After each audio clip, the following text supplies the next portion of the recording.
तारे ज़मीन तो देखी होगी, पर वह एक कल्पना आधारित फिल्म थी। लेकिन आज हम सूरत के हेरिक से बात करने जा रहे हैं, जिसकी कहानी सत्य है और यह 7 वर्षीय ऑटिज्म ग्रस्त बालक है। आज हम ऐसी मानसिक स्थिति के बारे में बात करने जा रहे हैं जिसके बारे में सबको पता होना चाहिए। कुछ लोग समाज की प्रतिक्रियाओं के कारण डरते हैं, लेकिन हम आपको ऐसे पेरेंट्स से मिलवाने जा रहे हैं जिन्होंने डरने के बजाय लड़ना जरूरी समझा, जिसकी कहानी हर माता पिता के लिए प्रेरणादायक है। और आज हमारे साथ है हेरिक की मम्मी और हेरिक।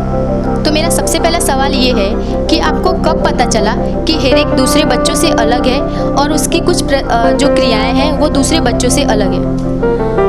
हेरिक जब 9 महीने का था तब मैंने ना उसको डे केयर में रखा था। डे केयर में उसकी एक ही जगह उसने फिक्स कर दी थी और एक ही आंटी के पास वो रहता था, एक ही आंटी से खाना खाता था और एक ही रूम में वो सोता था। उसके डे केयर के जो प्रिंसिपल है मीरा मैम करके वनिता विश्रम में, तो उन्होंने मुझे बताया कि हेरिक का थोड़ा बहुत हमें ऐसा लग रहा है कि वो काफ़ी बच्चों से अलग है। फिर तब वो 9 महीने का था, लेकिन तब मैंने उसके बाद मैंने कुछ ज़्यादा ध्यान नहीं दिया। फिर उसके बाद 2.5 साल का 3 साल का होने के बाद मैंने उसको प्री स्कूल में रखा।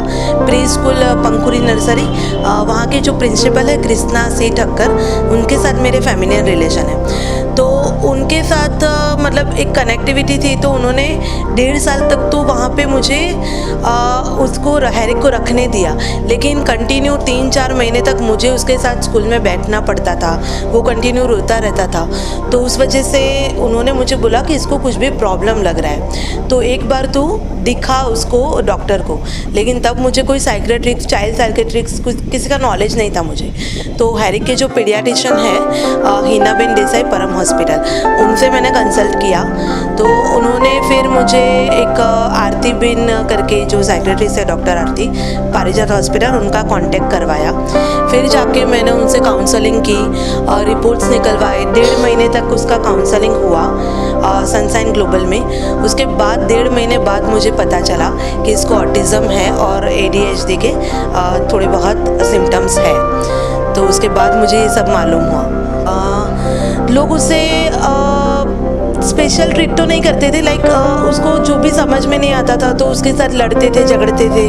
फिर यार ये तो रोता रहता है, इसको क्यों हम अपने साथ खिलाएं। स्कूल में भी सारे टीचर्स और सब बोलते थे कि आप हेरिक को स्कूल में मत डालो, वो तो रोता रहता है, वो नहीं कर पाएगा। तो मैंने बोला यार मतलब सारे बच्चों के साथ उसको भी पढ़ने का तो हक है, नॉर्मल बच्चों के साथ रहने का हक है। 1.5 साल तक ऐसा चलता रहा। और वो जो है कृष्णा ठक्कर, वो मेरे फैमिलियन थे, तो पंखुड़ी के जो प्रिंसिपल हैं, तो उन्होंने मुझे बहुत सपोर्ट किया कि यार नहीं तू रख बच्चे को, हम लोग देखेंगे, हम आगे उसको सपोर्ट करेंगे। कहते हैं कि बच्चे भगवान की देन होते हैं, तो ऐसी मानसिक स्थिति जब होती है तो कुछ लोग इसे छुपाते हैं, लेकिन आपने किस तरह से इसकी देखभाल की?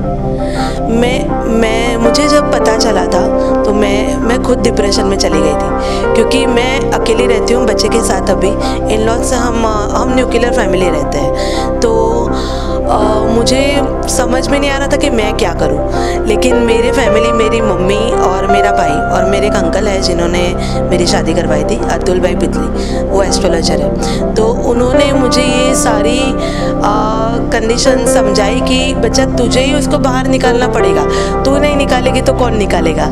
और मैंने फिर उसके बाद एक्सेप्ट किया कि नहीं, हाँ अगर कोई थर्ड पर्सन तो आने ही नहीं वाला, जो करना है मुझे ही करना है। तो इसीलिए फिर मैंने अपने आप को समझाया, अपने आप एक्सेप्ट किया कि हाँ मुझे करना है और मैं करके रहूँगी, उसको एक नॉर्मल लाइफ दे के रहूँगी। आपको फैमिली और डॉक्टर का किस तरह से सलाह मिला और सपोर्ट मिला? डॉक्टर्स का मुझे हिनाबेन देसाई ने सबसे पहले मुझे कंसल्ट किया, आरती बहन को, कि भाई तू इनके पास जा, इनके पास से तुझे जो भी ऑटिज़म के, मुझे भी नहीं पता था, उनको भी नहीं पता था, क्योंकि वो एक पीडियाट्रिशियन है, तो उनको भी नहीं पता था, इसलिए मुझे उन्होंने साइकेट्रिस्ट से कंसल्ट किया। फिर आरती बहन से मैंने इसकी रिपोर्ट निकलवाई। फिर आरती बहन ने ही मुझे सारनाथ हॉस्पिटल, डॉक्टर आरती ने मुझे सारनाथ जो चाइल्ड सेंटर है वहाँ पे मुझे भेजा।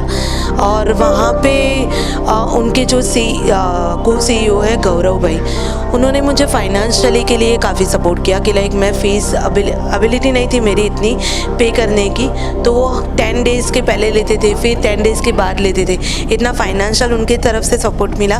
फिर वहाँ पे जो मैनेजर है अमिता बेन, तो उनका एज अ काउंसलर है वो वहाँ पे, तो वो मुझे काफ़ी मोटिवेट करते हैं। अभी भी वो मुझे इतना ही मोटिवेट करते हैं कि नहीं, आप एक स्पिरिचुअल वे से और एक यूनिवर्सल के थ्रू आप इसको अच्छे से हैरिक को मैनेज कर पाओगे। और वहाँ पे जो थेरापिस्ट है नेहल देसाई, उनके पास 1.5 साल से इसकी थेरापी चल रही है हैरिक की, और टचवुड काफ़ी अच्छा रिजल्ट है। 50 to 60% हैरिक में इम्प्रूवमेंट है पहले से। और पहले तो वो सभी कुछ मिरर इमेज लिखता था, लेकिन अभी काफ़ी कुछ है जो वो सारी अच्छी तरह से एजुकेशन में भी है नॉर्मल। दूसरों बच्चों से हेरिक कितना अलग है और किस तरह से वो अलग है? दूसरों बच्चों से वो पहले तो बोलना अलग, पहले लेट सीखा था, चलना लेट सीखा था, तो ये सारे लक्षण तो बाद में ही पता चले मुझे। लेकिन अभी बोलूँ तो वो वैसे बहुत इमोशनल है। वो मेरे लिए, उसके पापा के लिए, उसके दादी के लिए, सबको बहुत इमोशनल है वो, और ज़िद्दी भी नहीं है वो। मेरी काफ़ी बातें सुनता है और मुझे काफ़ी कोऑपरेट करता है। बहुत ही प्यारा है वो, मुझे बहुत ही मतलब गॉड गिफ्ट है मेरा, सच समझो तो मेरा गॉड गिफ्ट है वो। और दूसरे बच्चे को मैं कंपेयर नहीं करना चाहूँगी, लेकिन मैं मेरे बच्चे के लिए बोलूँगी कि हाँ, मेरे लिए वो गॉड गिफ्ट है। मेरा लास्ट सवाल ये है कि समाज में जो बच्चे होते हैं उन्हें लोग मतलब बताना नहीं चाहते हैं, तो उनके लिए आपको क्या कहना है? मैं बस यही कहूँगी कि भाई आप नहीं बता के अपने ही बच्चे की लाइफ ख़राब कर रहे हो, क्योंकि आप उनके साथ लाइफ टाइम नहीं रहने वाले। तो अभी जो है पीरियड 7 ईयर तक का पीरियड रहता है कि आपका बच्चे का 70% माइंड डेवलप हो जाता है। तो मैंने काफ़ी इसके लिए मैंने नेट पे भी काफ़ी सर्च आउट किया था कि कैसे मैं उसको बाहर निकालूं। तो मैं वही बोलना चाहती हूँ कि आप नहीं करोगे तो कौन करेगा, और आप भी एक्सेप्ट नहीं करोगे तो बाहर का समाज और बाहर की दुनिया, अगर आप इन फ्यूचर उनके साथ नहीं हो तो फिर उनको कौन एक्सेप्ट करेगा। तो अभी है, टाइम है आपके पास, आपके बच्चों को इन सब से बाहर निकालो और मतलब उनको अच्छी लाइफ दो, बस यही है। हमारे साथ हेरिक भी है, तो आइए हम उससे बात करते हैं। आपका नाम क्या है? हेरिक। आपको क्या करना पसंद है? स्लाइड। कौन से स्टैंडर्ड में हुआ? ये स्लाइड में। क्या? सीनियर केजी से सीनियर केजी। Senior KG. आपके कितने दोस्त हैं? एक। आपको क्या करना पसंद है? कलर्स। ये था हेरिक और उसकी मम्मी। उन्होंने बताया कि ऐसे बच्चों की देखभाल किस तरह करना चाहिए और किस तरह देखभाल करने से उसमें बदलाव या दूसरे बच्चों की तरह वो सामान्य जीवन जी सकता है। कैमरामैन संजय मिस्त्री के साथ खुशबू चौहान, चैनल सूरत।